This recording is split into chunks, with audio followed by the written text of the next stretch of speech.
Channel 9 right now, and YouTube Live. So before we get going, we've got a couple of speeches and a couple of thank yous. So first of all, I want to recognize Kathy Lenatra was going to come tonight. There's been an emergency, but she has sent Sue Moran in her behalf. Hi, Sue. Thank you for that. Thank you to all our speakers tonight. We're expecting great things from you. No pressure. But before we get going, the president of the Chamber of Commerce, Mr. Peter Brown, would like to say a few words.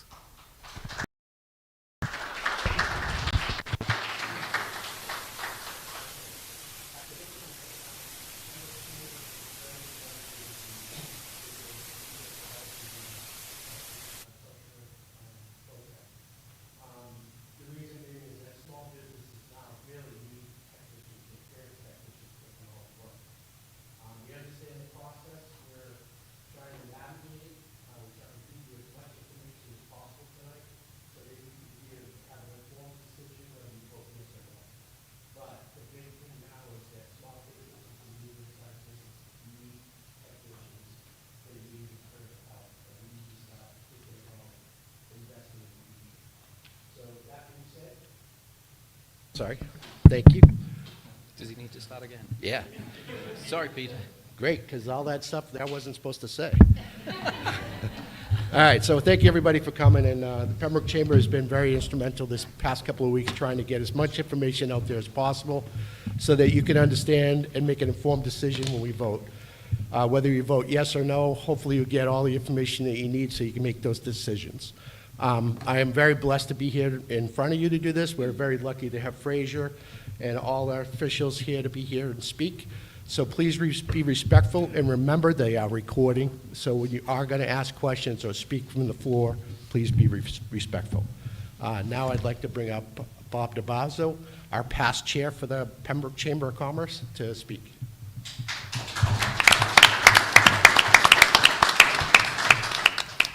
I want to thank the Chamber for putting this on, and more so all the other informational sessions they've been having. In the old days, we had 4 newspapers. We don't have any now. And the Chamber's been doing a good job getting information out to people. Fraser has been doing his podcasts, were excellent. He does a great job on it. As a matter of fact, I told him he was kind of like Pembroke's David Frost, for those that remember David Frost. But he's doing a good job, and I'm sure he's going to be in demand before. And I hate to say this, but he did tell me something in confidence, that he just got off a conference call with Disney and ABC, and they want him to replace Jimmy Kimmel.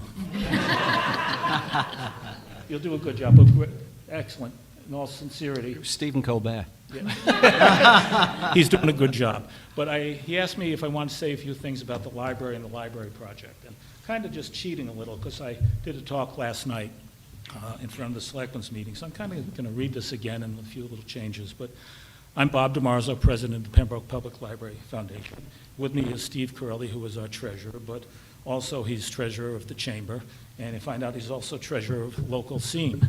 So he's a very busy man, but he's very dedicated to this community, all his years on finance committee and everything else. He's a great guy.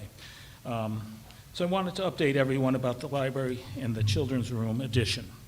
It will consist of about 2,700 square feet, including a large children's reading and program room. We'll also have a local history and archive room, as well as needed storage and bathrooms. The young adult room will be enlarged by 50% by taking over the trustee room, and the trustee meetings will be held in the new history room. There'll be 2 private study rooms in the area of the library entrance, those 2 little alcoves, one of which will be a podcast studio. As for funding, 82% of the needed funds have already been raised by private donations. A majority of that is from a major benefactor family, until recently the name has been kept confidential for the past 10 years, and that's pretty tough to do.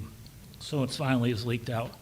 And you never know what's going to happen. What's going to happen now, what you start now, and the effect is 10 years down the road, or any groups when you volunteer making a positive effect. In anticipation of a town meeting vote, of which the Finance Committee, the Select Board, and the town managers have recommended to approve, there will be no need for borrowing or an override to pay this addition. It will be paid in full. We will be starting fundraising for tables, chairs, equipment, etc., Anyone who wants to donate or dedicate something for a loved one can contact us through the library. Also, you can make out a check, Pembroke Public Library Foundation, Post Office Box 1111, 4 ones. What I really want to talk about tonight is volunteerism, community spirit, and donating for a cause. The Select Board and other boards and committees and many volunteer groups work hard to make our town, our community, the best it can be. A new group of volunteers has just organized the Pembroke Foundation for fundraising for various town needs. So, if you're wondering where I'm going with this or when I'm going to stop talking, I have to go back to Pembroke, as it was in 1937, a town of a population of a little over 3,000 people. It was then that Shirley Peterson and his wife Annie moved to Pembroke. They both got involved in the community. Shirley served as town accountant and Annie on the school committee. Shirley joined the military during World War II, and if you're in the veterans room, you can see his name on the board. They started a family, a son, Alan, who was born in 1938, and a daughter, Linda, born in 1941. Don't do the math. Alan went to school in the Hatch building and Linda in the building known as the Old Library. Alan was the first valedictorian of Silver Lake High School system. Alan served on the Pembroke Finance Committee for 9 years and also as its chairman. He later served as selectman for 9 years. I remember him during my first years in town. He was a great selectman. Linda Peterson has served on the Finance Committee for 14 years and is currently the chairperson. She provides strong leadership and is well known and respected in our community. About a dozen years ago, Alan Peterson contacted the Pembroke Public Library Foundation and said he wanted to help fund our goal of an addition to the children's wing. His sister Linda joined in with that commitment, of which they have now donated $1 million. It's in the bank. I think that's the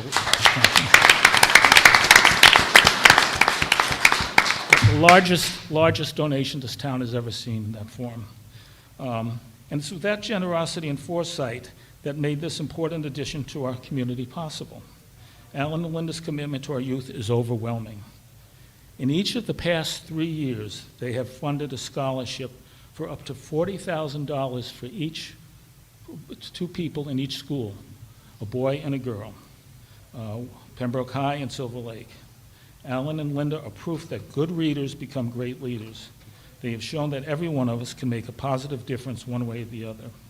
So now this is the second chance, been able to publicly thank Alan and Linda. On behalf of the children of Pembroke, I thank you. And please keep up your good work. Thank you.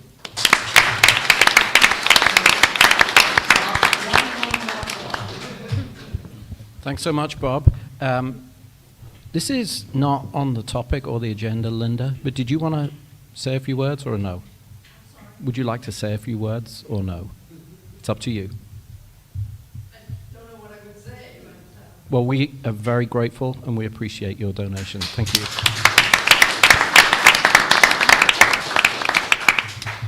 Okay, on to the main event.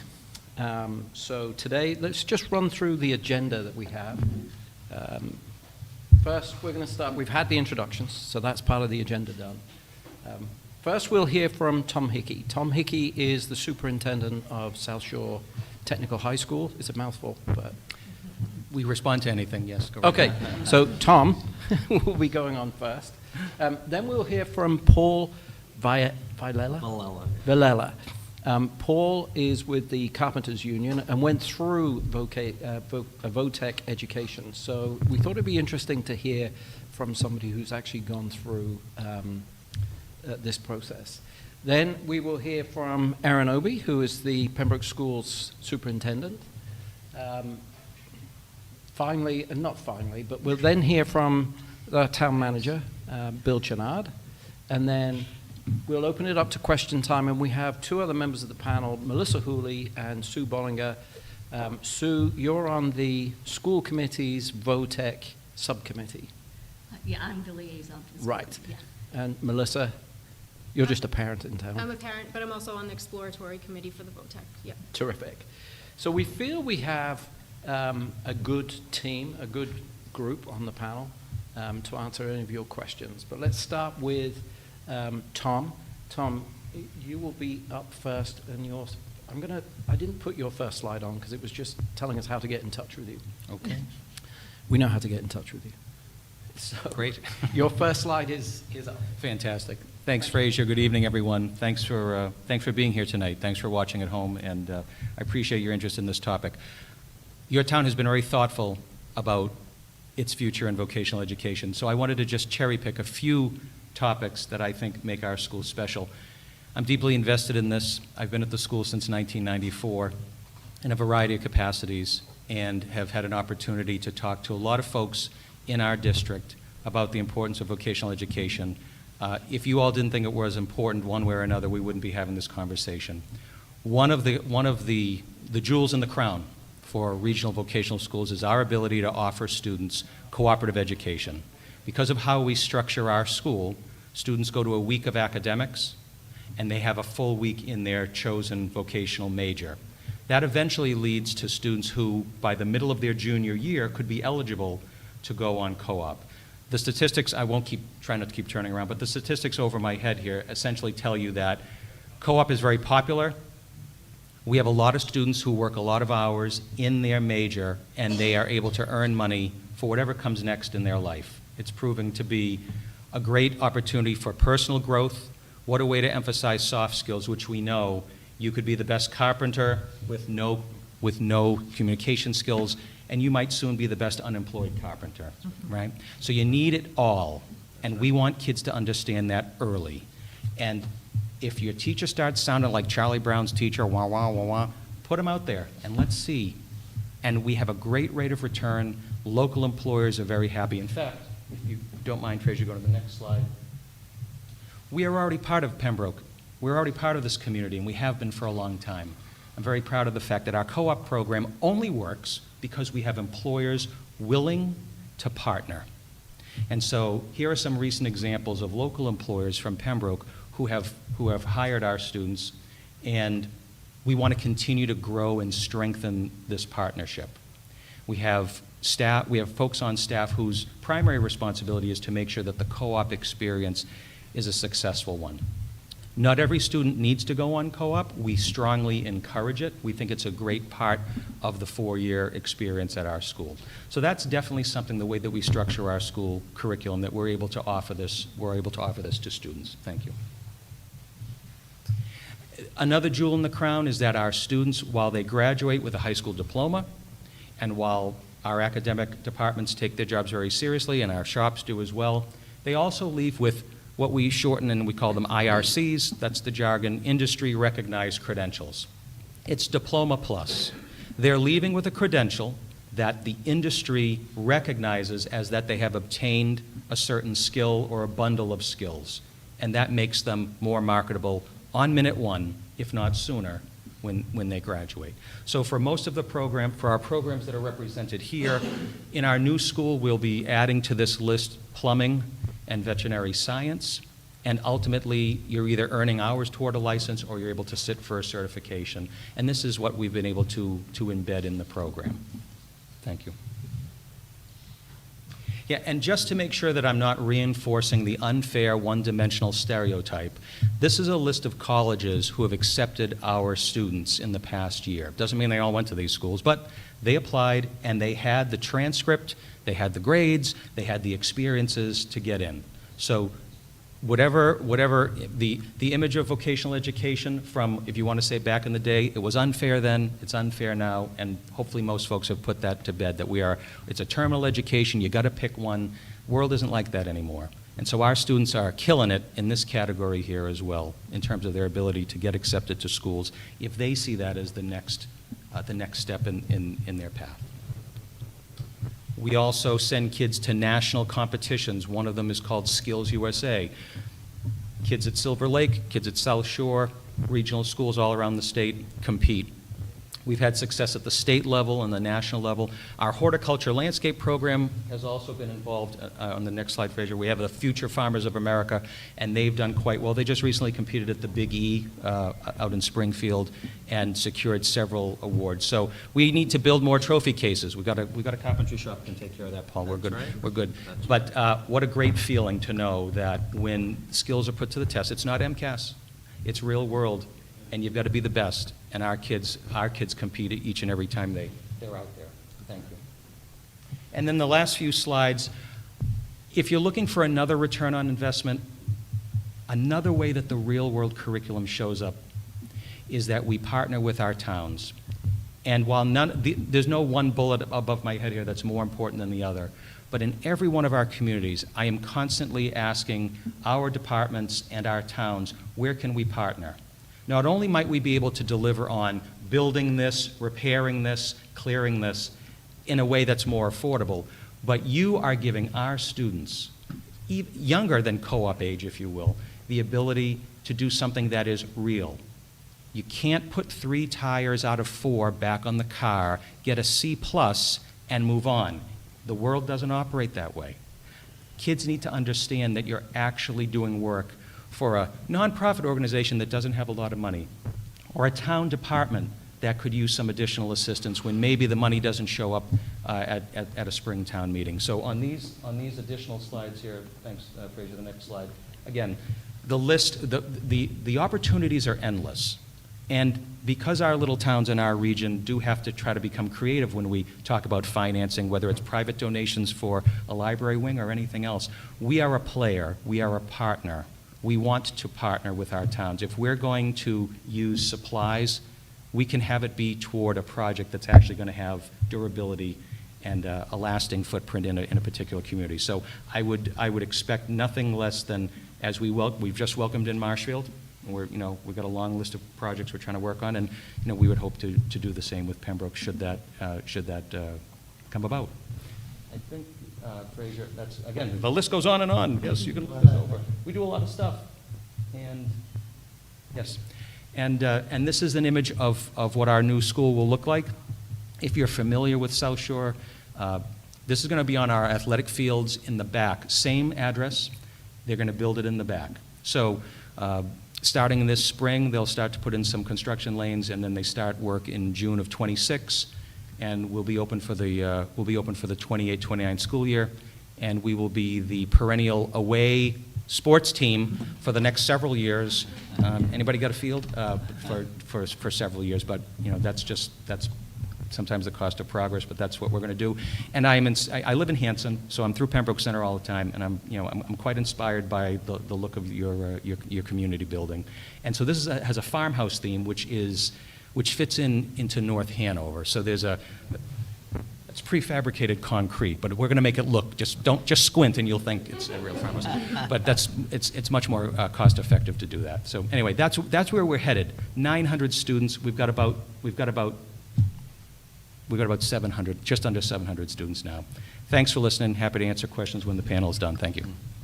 Well, I'm going to ask a question before we open it up. How many square foot?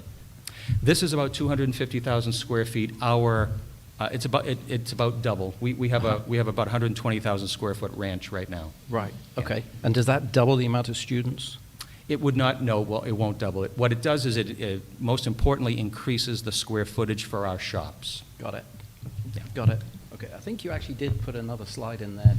That's not the building already started, is it? Oh, yeah. That is, again, That is, okay. No, actually, that was at the time a greenhouse that our kids were building for our horticulture program on site. Okay. Yeah. Terrific. Typical day. Thank you very much, Tom. So, Paul, we move to you. I'll just get going. You give me the nod when you want me to move on. Yeah, that's the one. Great. Good evening. It's a pleasure to be here. So my name's Paul Villela. I'm a business representative with the Carpenters Union, long name, North Atlantic States, blah, blah, blah. What it means is we cover 7 states, all 6 New England states, and New York, except for the 5 boroughs of New York City. That's its own district council. We have roughly 30,000 members and about 2,000 plus apprentices. It varies year to year, but right in that range. And we get hundreds, actually probably thousands, we almost get hundreds within Eastern Massachusetts of applications for our apprenticeship every year with the carpentry program. We'll do the next one. Okay, so our apprenticeship program builds real skills for a long life career. It's a combination from the Carpenters Union and partnership with our building contractors.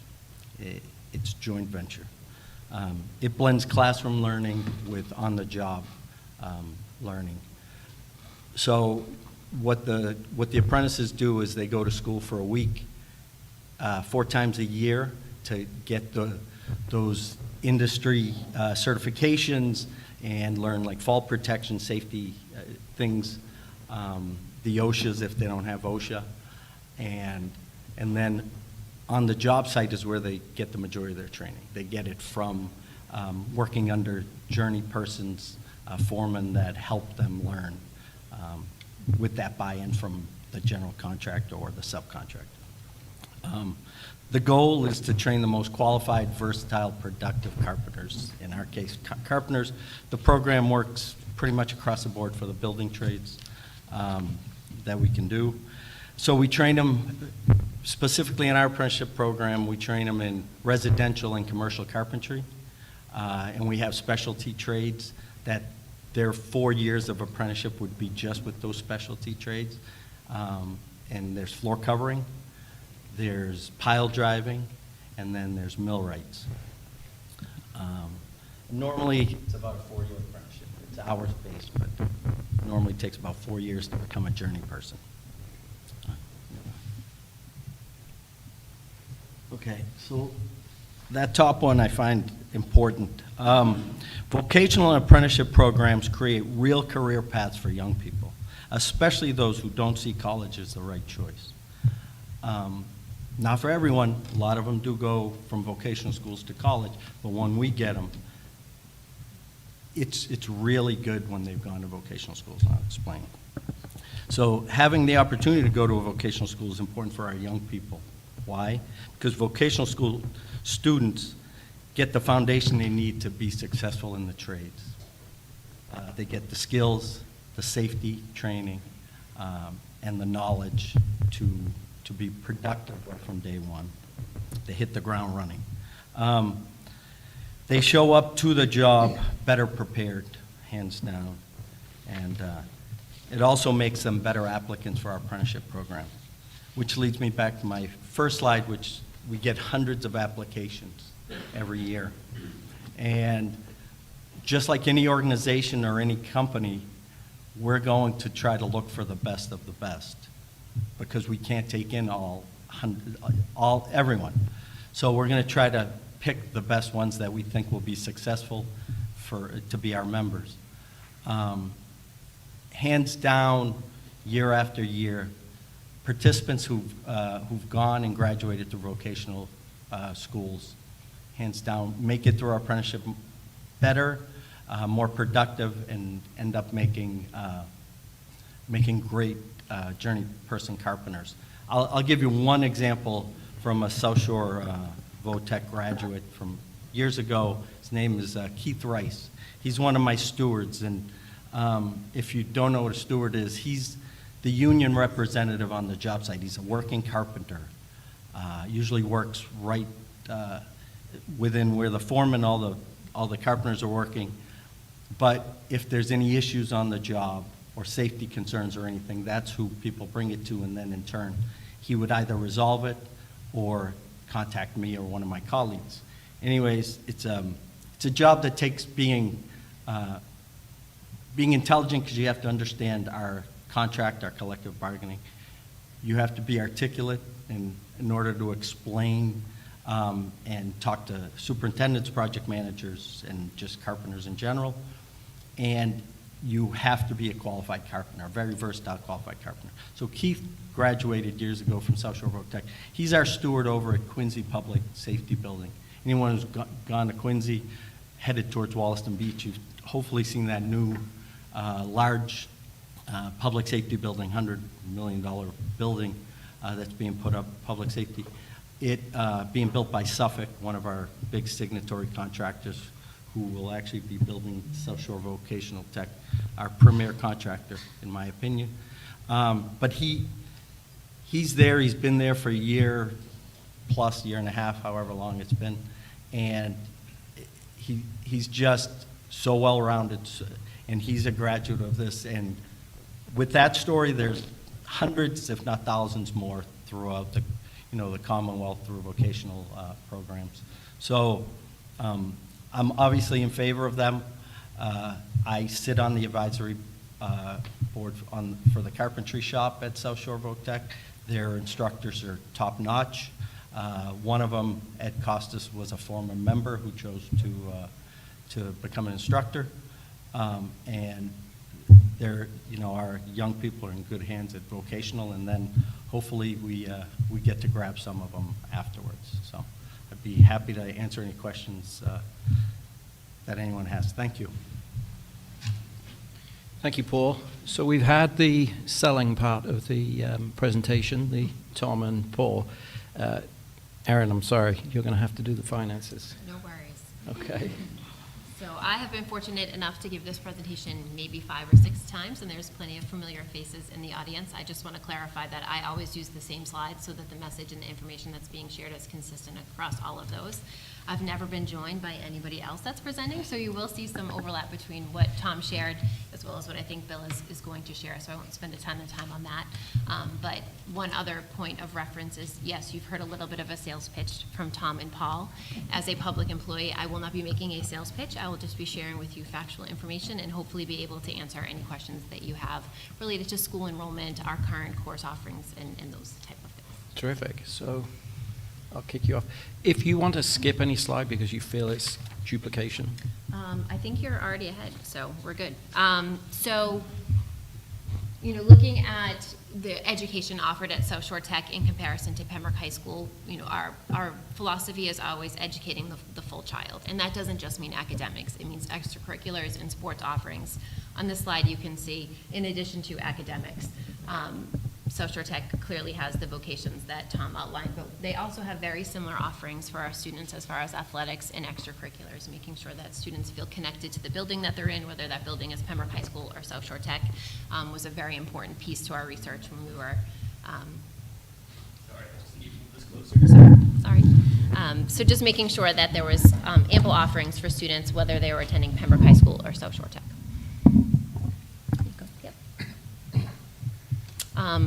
Before I go into this, there was, I think, one slide before that you may have deleted, but just wanted to talk a little bit about the current member towns for South Shore Tech. I know that Tom mentioned that Marshfield is a new member, but there are 8 other member towns for South Shore Tech: Abington, Cohasset, Hanover, Hanson, Norwell, Rockland, Scituate, Whitman, and then again Marshfield.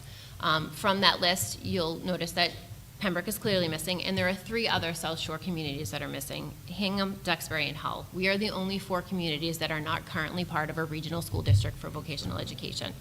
My understanding is that Hull did explore the process a few years ago. Yes, they were did. not successful in getting the project through the necessary votes and to get to the point of membership.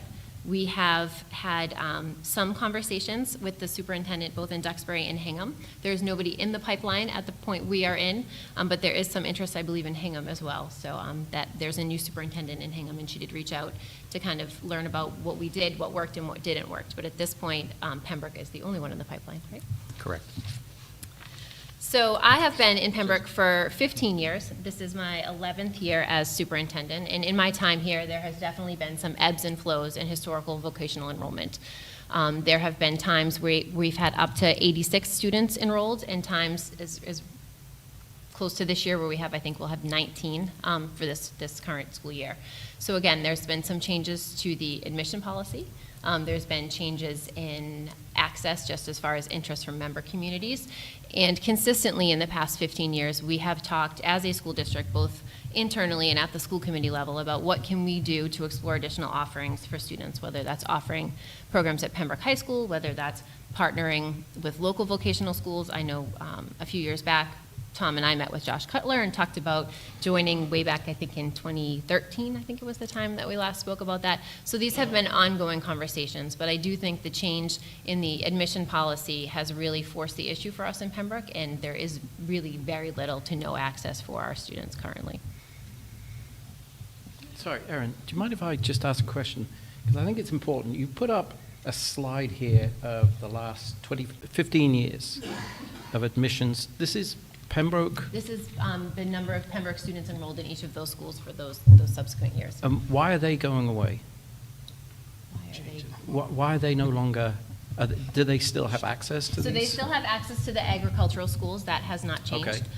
The admission policy for Chapter 74, traditional vocational schools, has shifted slightly in the past few years to now require that all of the students that meet the minimum requirements from a member town must be admitted before any students from a non-member town. So previously, Pembroke was able to take advantage of a non-member town tuition or seat in those schools such as Silver Lake or South Shore Tech. At this point, there's no more available seats because there's far more students that meet the minimum entrance criteria in the member towns than there are seats available.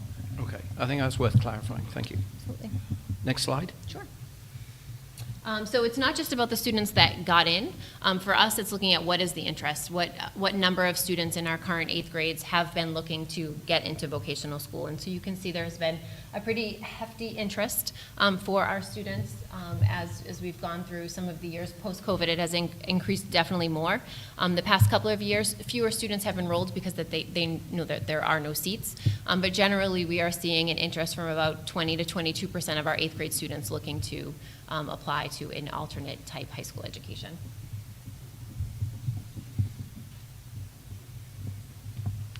Was that the slide Yep. you've just been? Mhm. So move on? Yep. Okay. So what would it look like if we were to join South Shore Tech? So South Shore Tech enrollment is based off proportion seats, and they take a look at historical enrollment for multiple years in order to proportion those seats.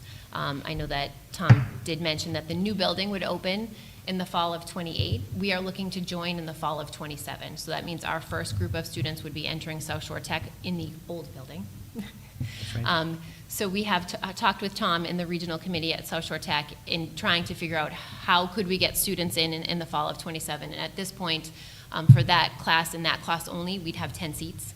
And then once the new building opened, we'd have our proportional share of seats. And you can see from the slide here that that ranges anywhere from 17 to 23, 24, depending upon our historical enrollment. So at full enrollment, when we have 4 full years of students in the new building at South Shore Tech, we could have up to 84 students.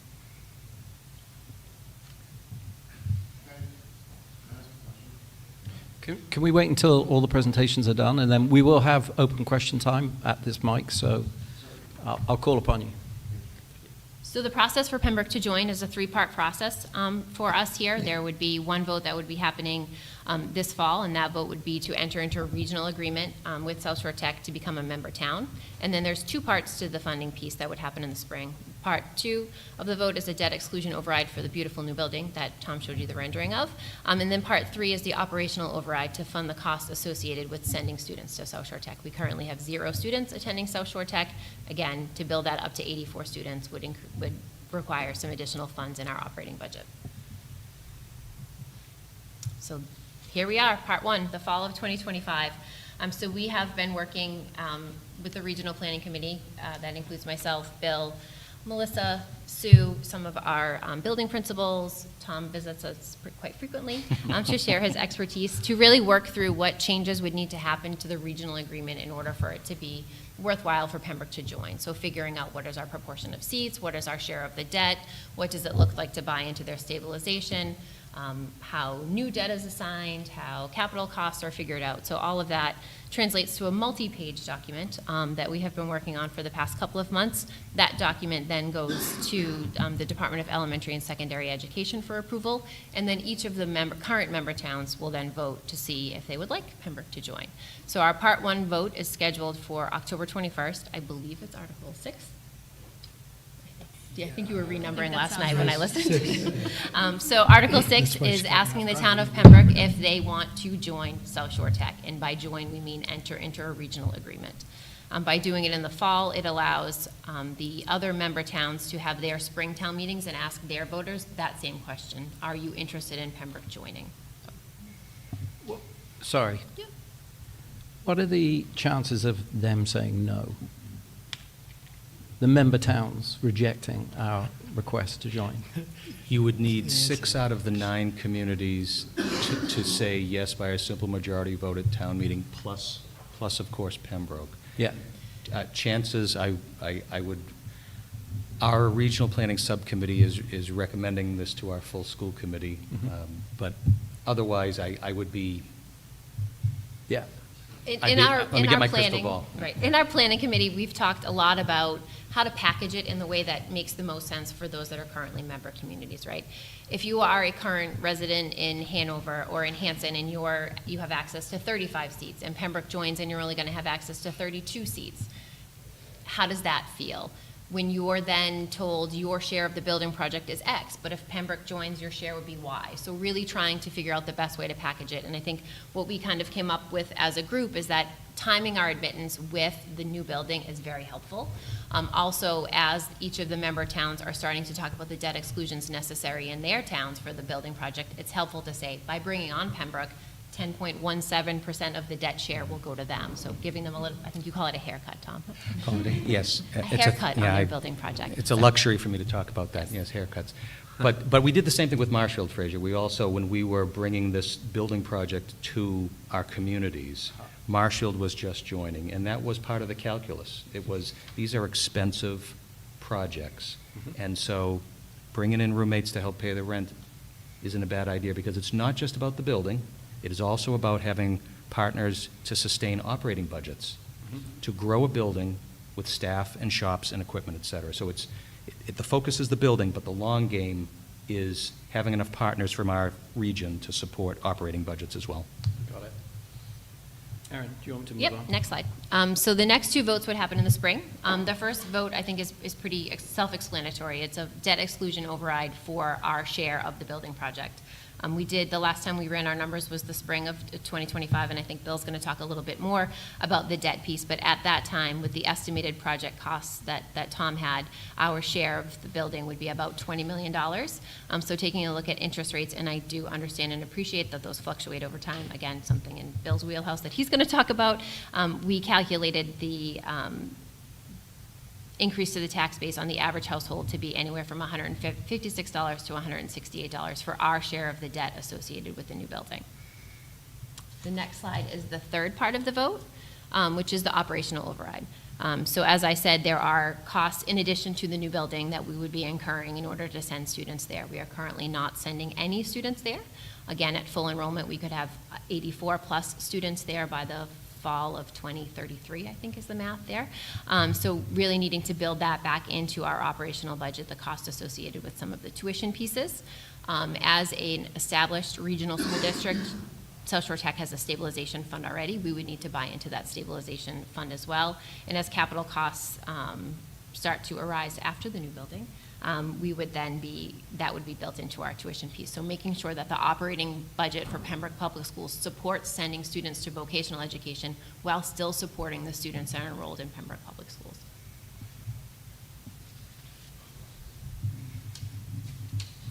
Total cost. Yep, the last slide is just an overview of those couple of pieces. Again, the cost associated with the building, $20 million over 3 years. There's a range there of what the property tax 3 or increase- 30? Sorry, Erin. Sorry. You said 3 years. I'm sorry, 30. 30, thank you. 30 years. Debt exclusions are generally 30 years. Then the operational override could range anywhere from $1.5 to $2 million. Again, that's about a $282 increase on the average property tax bill. The stabilization account that I spoke of earlier is not necessarily an increased cost to the taxpayer because we would have some flexibility in those first couple of years of the operational override before we get to full enrollment. So again, the total implication is anywhere from $438 to $450 over the time of the loan based off of the average value home of $601,000, which I'm sure has changed, but, Hasn't yet. okay. It will this fall. So the vote at this fall town meeting of really polling the community to see if they're interested in joining is contingent upon both the debt exclusion override and an operational override passing in the spring. So without the funding, we cannot join. That has also been made clear to, or will continue to be made clear to the member towns as they're starting to talk about Pembroke joining, knowing that Pembroke, if we vote yes in the fall, still is contingent upon the funding pieces that will happen in the spring. I feel there are some questions. However, we'll get to the question. I've got some questions from the town that have been emailed in, but thank you for that. Absolutely. So, Bill, are you ready?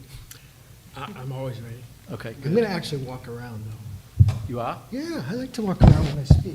Take your microphone with you. I'm going to. All right. Shake it up a little. Good for you. You let me know when you want the next. Go ahead, I'm ready. Let's roll. There's your first slide.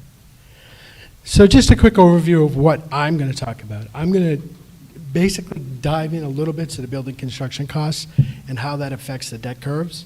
I'm going to talk about operational costs and how that affects the town's budget and debt curves, that being tuition and transportation. And then I'll talk about stabilization. You're going to see a trend here because the superintendent and I have very similar slides. So just a quick discussion on construction costs. As a member town, we are responsible for our share of those construction costs. The superintendent alluded to what that would be. It's an estimated at $20 million. I'll note that that could go up or down. I'll give you a really good example. We estimated our total costs for our public safety buildings at just over $61 million. It isn't going to be $61 million. It's going to be less. So we're excited about that. So it could go down. Unfortunately, it could go up too. You just don't know until you actually get the bids in. Bill, do you just want to share with everybody how that's calculated, that $20 million? So the $20 million is the total construction cost for the South Shore Votech School, less your MSBA reimbursement rate, which the state kicks in, Massachusetts School Building Authority, sorry I use acronyms, but MSBA. So they'll take that off the top of the total cost, then they'll divide that amongst the share for all the communities, our share being just over 10%, making it approximately today a $20 million cost. Okay? Sorry. Yep. So for us, we need to fund that through debt exclusion. I don't know any community of any of our neighbors that wouldn't. We're not like some of the communities in the rest of the country that don't have that Prop 2.5 cap. So we would have to do that, have to ask the voters for additional funds on top of our Proposition 2.5 cap. Debt exclusion, it does exactly that. It adds the portion of the building cost to the tax levy. Good thing about a debt exclusion is when the debt's paid, it comes off the tax levy. It doesn't stay there forever. So I just said that. Okay, next slide. So some debt factors, what drives the debt and what we pay based upon debt. Obviously the terms are based on Mass General Law. As Superintendent already noted, for buildings of this size, we typically would look at a 30-year term. Interest rate, that's market driven. So our bond rating is a major factor in that. I'm pleased to say Pembroke has a very good bond rating. We have taken steps to maintain that and even are aggressively going to try to improve that. The higher your bond rating, the lower your interest rate. So that's, I want to say it's similar to when you have a mortgage, the higher, but it's not exactly, it doesn't exactly work that way. Municipal bonding is slightly different, so I don't want to compare the two. Obviously the principal amount, we know the principal amount, $20 million, that's the amount we're going to borrow. And then the debt structure. There's different ways we can structure debt as a municipal government. You can use a level payment structure, which is similar to your home mortgages if you have them, or you can use a level principal structure where the principal amount that you pay every single year remains the same, but the interest rate over the term actually drops because you're paying off your principal much quicker. So on all of our smaller projects, I always recommend a level principal factor because you pay it off, and with level principal, you pay less interest over time. With the larger projects, such as a major school, we will look at level payments. When you get schools in the hundreds of millions of dollars, you want to keep it. What happens with level principal, you have very high payments up front. Actually, go to the next slide for me. Sure. So you can see the two curves here for this building. The level principal curve is the blue line, and you can see that it starts out at $214 and ends at $96 on that average household. Or you have level payment, which is the $167 or $168 across the board. But if you look at those two curves and the average payment on each of those, your average payment for a level principal is slightly less money. Next slide. So here's a couple notes I want to make. We are carrying on our curves based on information from our financial advisors 4.25%. A 1% drop on a level payment structure represents about $4.1 million. So we can actually save a substantial amount if we get a 1% drop. I will note that the indicators are that the interest rates are going to fall. Not aggressively, but they're going to fall. We just borrowed 40-some-odd million dollars at roughly 3.8%. So interest rates likely will fall. Can't guarantee that, which is why I put the other side up there. If they go up, it's an increase. Next slide. So this is a level, same story with the level principal. Obviously with level, that's level payment. Sorry about that, that's mislabeled. Level payment, same story, and the reason I know it's level payment is because you're up or down are the same savings or same increase. So, next slide. So operational costs, the superintendent already went through a lot of this. I'll just go through it quickly. If we get an average of 21 seats a year, that's about 84 students total over as we go through the grades. The average member cost at this time when we did this, and you can see Norwell was the highest, Whitman was the lowest, which is just over $16,000. Bed improvements, obviously we're going to have to pay those costs. It's important that we do that. Transportation costs, want to note that when we're all full, it's likely 2 buses. That goes up typically, but so does we get new growth. Taxes go up, unfortunately. And then at full enrollment, that's about a $1.5 to $2 million cost per year. Next slide. Wait, so the full enrollment is 84. That's based on our numbers today. And how many years will it take to get to 84? 5. So the first year, because we're going to be joining when it's in the old building, we'll just have 10 seats. Then the next 4 years, we would have roughly 20 to 21 seats per year. So it's accelerating from the 10. Okay, thank you. Okay. Next slide. Just a final note, we're still several months away. We're using the best known information we have today. As the information gets tighter, their cost estimates come in, their bids come in, we're going to be able to get really close on our estimates. Once we know those factors, we can figure out, probably within $10 where those tax dollars are going to be for the average resident. And I know you're building out so that you can actually put your own assessment in and know exactly what your impact is. So I just want to highlight that too, because that's really important. It's awesome, so everybody understands exactly what their impact is, because yes, there's an average, but unfortunately that average is probably 1 or 2 houses in the town. So, some people are up above that and some people are below that. So, next slide, I think that's it, right? That's it.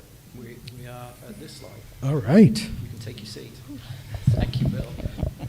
Fraser, I think at this point, it's really important to let people know that the slides that Erin did are on the Pembroke Public Schools website. And if Absolutely. anybody wants to look at the numbers, you can just go to the Pembroke Public Schools website, and there's a tab specifically for vocational education. So. And what we will do as a chamber is we will put the entire presentation that you've seen tonight on the Chamber of Commerce's website. We will also put the recording of tonight up there as well. So there's a way to review and rewatch. Treasurer's phone's ringing.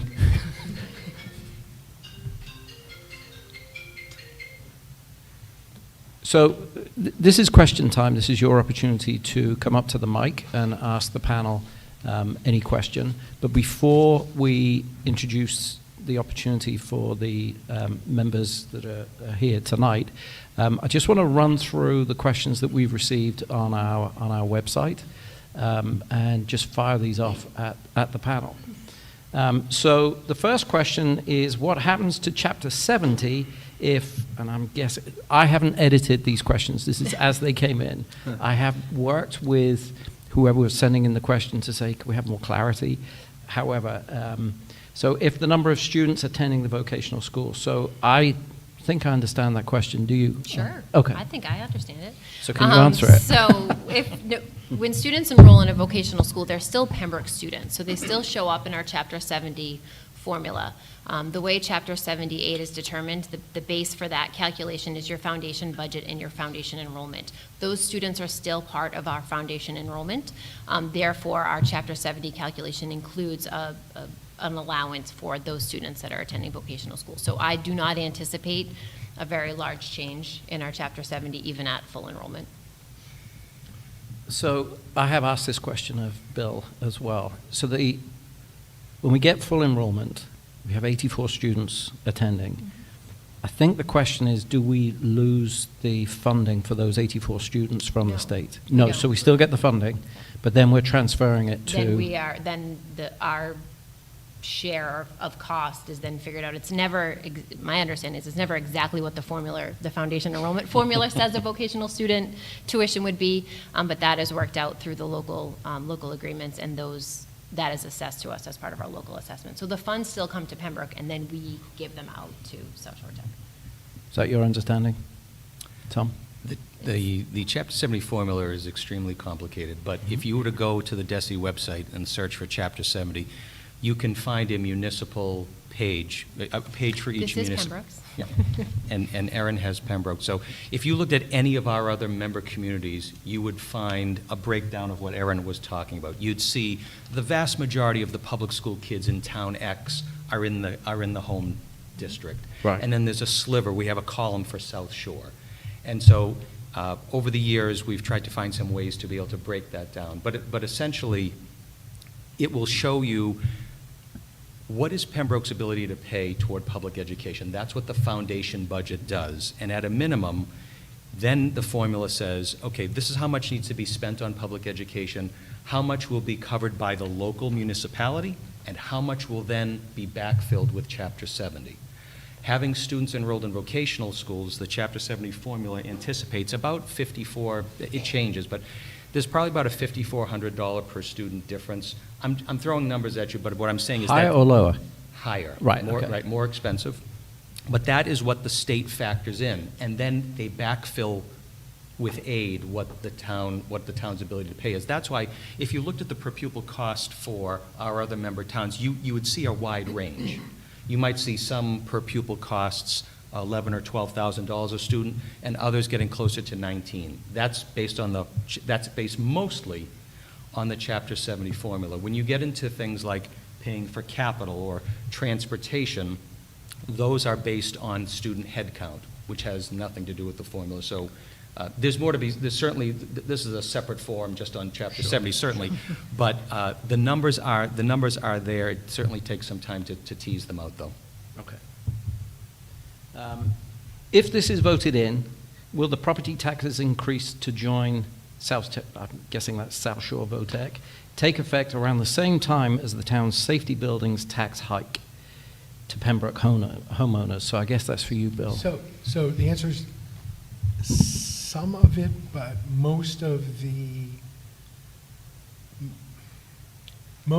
public safety building costs will already be on the tax bill the year before that we start this and paying for this. So there obviously would be overlap for many years after that point, but we're joining in the 27, so the first step payments will be 28, and all of your public safety stuff will be likely on board before that.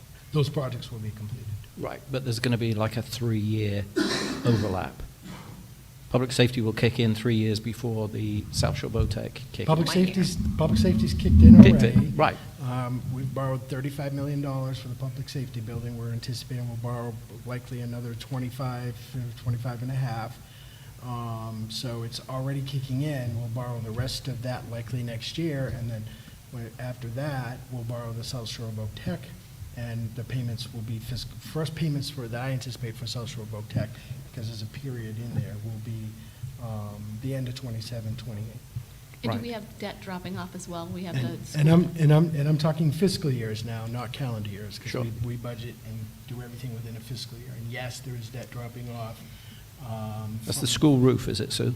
It's not the There's- school roof. Yeah. It's school construction, so it's Right. about $1 million that falls off in fiscal year '27 from those large renovation and remodeling projects that happened in the late '90s, early 2000s.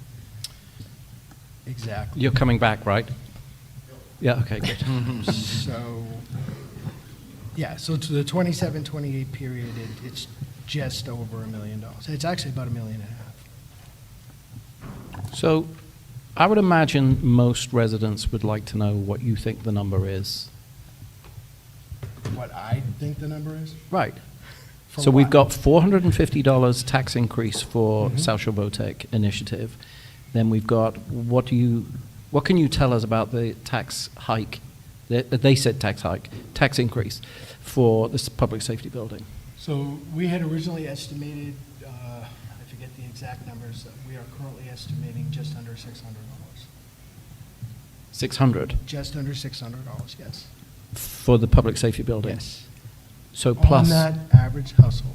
Right. Just make sure that's accurate.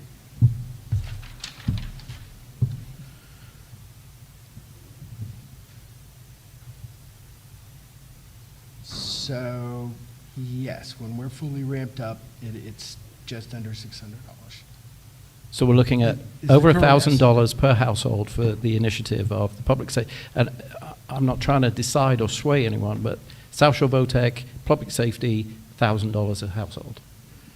Rough math, yes. Well, it's pretty good math, actually. 400 plus No decimal 600. places for your circumference. And then the debt buffer. I'm going to move on to the next question. Yeah. It'll help a little bit.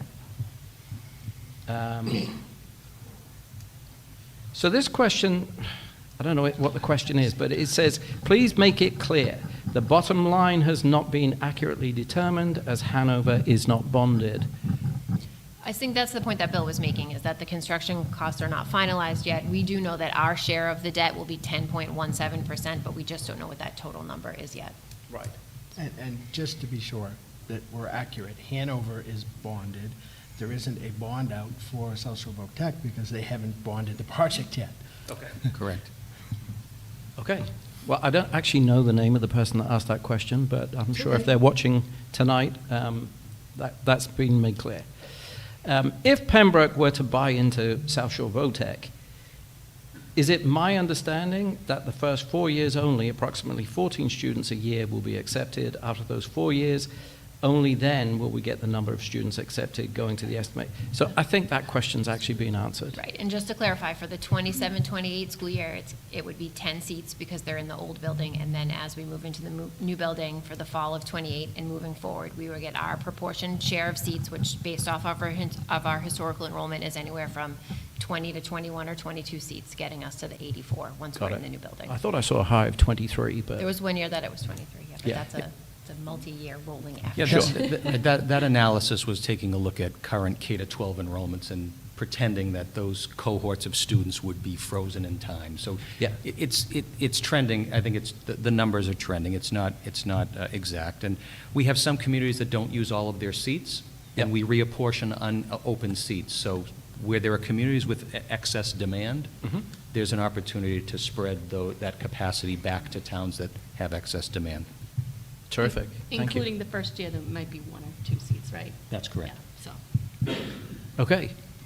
So we're going to open it up now to the floor, and I believe you, sir, you had a question. And be aware. Hi. Chris. How's it going? Hello, Thanks for Chris. having We me. could just Good have to see you, your Steve. name and Good to see you. address, and then. Chris Graham, 271 Water Street. Thank you. Pembroke. Thanks for putting this on and clarifying everything. My question's semi-redundant potentially, but I think we just got it clarified. Erin, you had mentioned that there's 10 seats the first year, and then there's a general pool if those other seats from other towns aren't all taken. My question was, would we be able to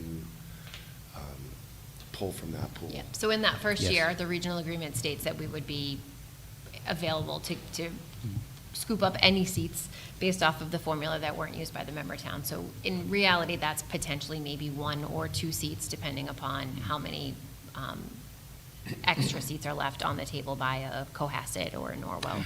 Right. I mean, from back in the day, Hanover and Situate were communities that wouldn't fill their allotments. That has changed. And so in recent history, Cohasset and Norwell have been our only 2 communities that have not taken the seats. So I would casually say maybe 15 seats per year.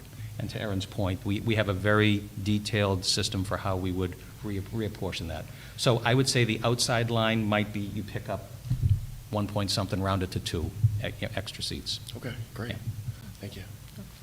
Thank you for your question. Anybody else got a question?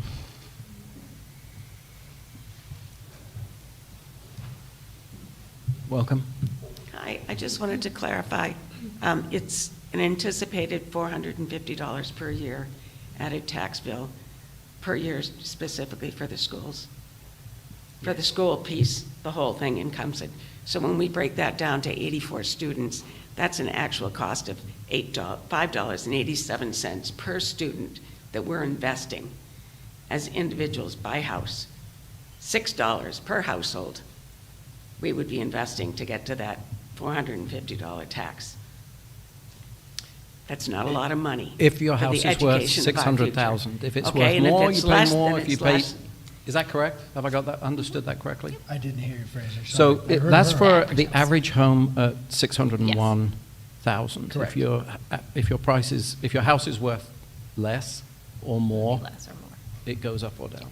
But yes, But when you look at the big numbers, you throw it up and you get to 1,000, it looks a lot. But if you break it down, what is the value of the opportunity for a student to go to get a Votech education? $5.87. That makes a lot more sense to me. Thank you.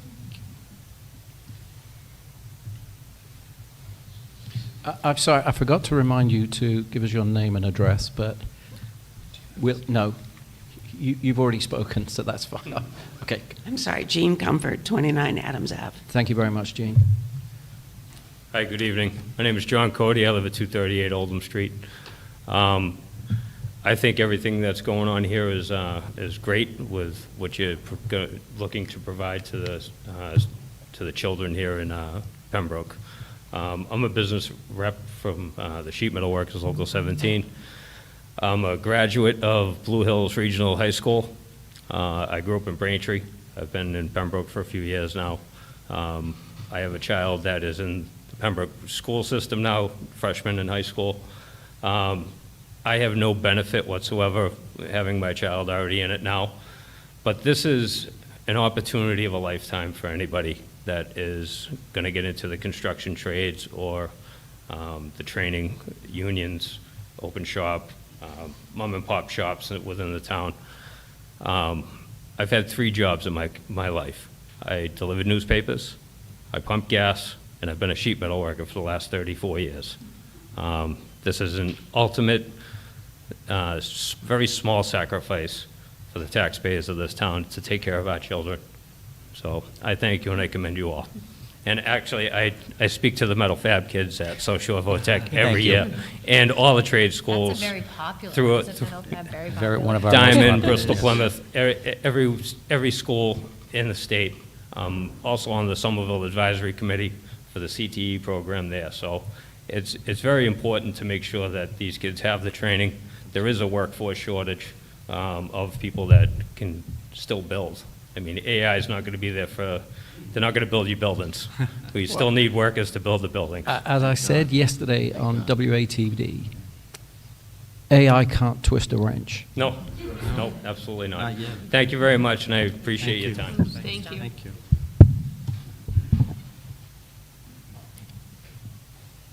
Hi there. How are you? Very good, thank you. 173 High Street, business agent, Glazes Glass Breakers, local 1044. I'm here today to be a proponent for membership, as well as bring awareness to the labor shortage. And John just kind of knocked me off my feet a little bit, that we're facing. I challenge everyone to get familiar with the 41 by 2031 study. And what that is, that's a study that shows that within 6 years, 41% of the workforce is going to be retiring. So I'm fortunate to be part of an organization that just invested $20 million into a training facility out 120 Stedman Street in Lowell, and we realized that the only way we're going to get out of this is to train our way out of it, so sorry, just going to end it with that. Thank you. Thank you. Could you just, what was that, come back? Yes, sir. What was the 41 by 31. by 2031. You know about this? Okay. Yeah. Thank you. Any news Yeah. outlet, look it up. Okay. Yeah, 41. Elaine?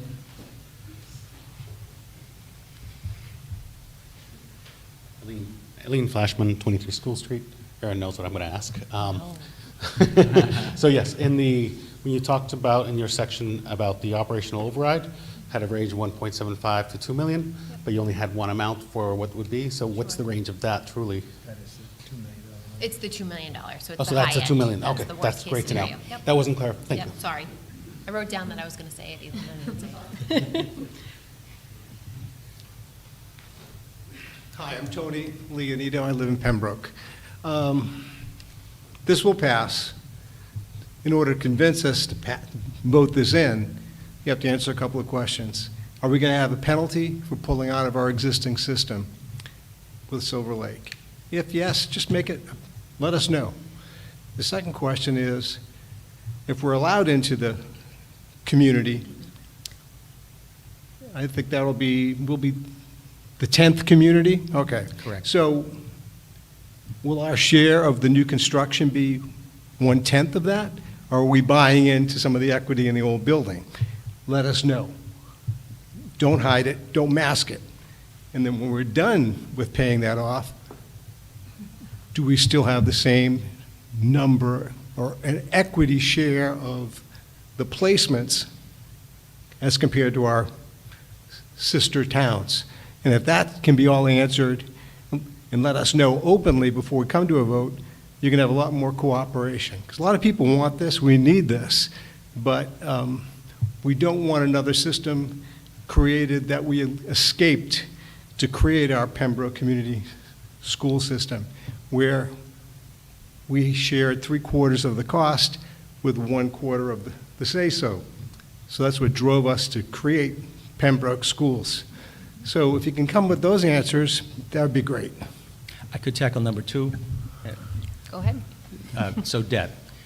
I'll half a step back. Last year, we went back to our member towns prior to the vote on our building, Yep. and we passed an amendment that changed in our regional agreement how debt is apportioned. Since the school opened in '62, the language talked about a fixed share, and that caused great concern for communities that today might be oversubscribed, but Okay. later on, you could see dips in enrollment. So our regional agreement talks about using a 4-year rolling average. So everybody is paying a share. We try to avoid the spikes Yep. and the valleys, so it's not set up fixed. That allows every community to say, oh, so if more kids come from my town, my share could adjust, but if fewer kids come, the share could drop. When this evening, when we've been talking about seats and apportionment, we base it off of a town's 8th grade population.